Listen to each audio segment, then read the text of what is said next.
ഇപ്പോൾ എം.ആർ. സുരേഷ് കൊല്ലം ഈസ്റ്റ് ജില്ലാ BJP. Vice പ്രസിഡന്റാണ്. ശ്രീ എം.ആർ. സുരേഷ്, ഈ കൊല്ലം കടയ്ക്കലിൽ കഴിഞ്ഞ 2 ദിവസമായി CPM നടത്തുന്നത് വ്യാപകമായ ആക്രമണമാണ് എന്നത് കൃത്യമായി അവിടുത്തെ ദൃശ്യങ്ങളിലൂടെ തന്നെ മനസ്സിലാക്കാൻ കഴിയുന്നുണ്ട്. ഇന്നലെ വി മുരളീധരൻ ഉൾപ്പെടെയുള്ള ബി.ജെ.പിയുടെ മുതിർന്ന നേതാക്കൾ ആ സ്ഥലം സന്ദർശിച്ചിരുന്നു.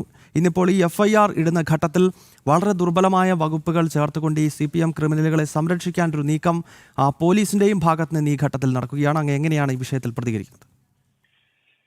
കടയ്ക്കൽ പോലീസിനെ സംബന്ധിച്ച് പറയുകയാണെങ്കിൽ കടയ്ക്കൽ പോലീസ് വളരെ ഏകപക്ഷീയമായ നിലപാടാണ് ഇന്നുവരെ സ്വീകരിച്ചിട്ടുള്ളത്. അതായത് ഇരകളെ സംരക്ഷിക്കുകയല്ല, മറിച്ച് പ്രതികൾക്ക് അനുകൂലമായ നിലപാടാണ് ഇക്കാലം അത്രയും സ്വീകരിച്ചിട്ടുള്ളത് എന്നുള്ളതൊരു യാഥാർത്ഥ്യമാണ്.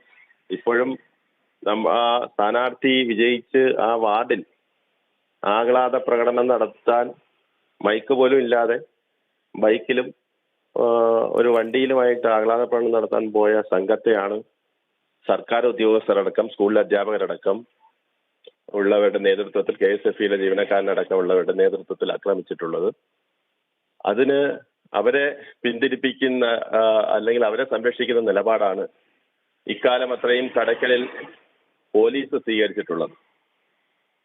അത് ഈ കാലം അത്രയും തുടർന്നുകൊണ്ടിരിക്കുന്ന ഒരു നയത്തിന്റെ ഭാഗം തന്നെയാണ്.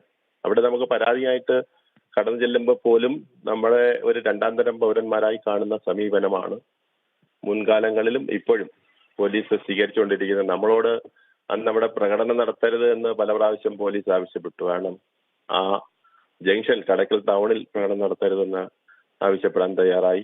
അപ്പോൾ നമ്മള് ജംഗ്ഷനിലേക്ക് പോകാതെ ആ വാർഡിൽ വിജയിച്ച വാർഡിലെങ്കിലും ആ സ്ഥാനാർത്ഥിക്ക് പോകാൻ കഴിയാത്ത സാഹചര്യം. അപ്പോൾ അങ്ങനെ ഒരു സാഹചര്യമാണ് കടയ്ക്കൽ നിലനിന്നത്. ഇന്നലെ വി മുരളീധരൻ അടക്കമുള്ള BJPയുടെ ദേശീയ നേതാക്കൾ സ്ഥലം സന്ദർശിക്കുകയും BJPയുടെ ജില്ലാ പ്രസിഡന്റ് രാജീവ് പ്രസാദ് അടക്കം ജില്ലാ ഭാരവാഹികളടക്കമുള്ളവർ സ്ഥലം സന്ദർശിക്കുകയൊക്കെ ചെയ്തിട്ടുണ്ട്. അപ്പോ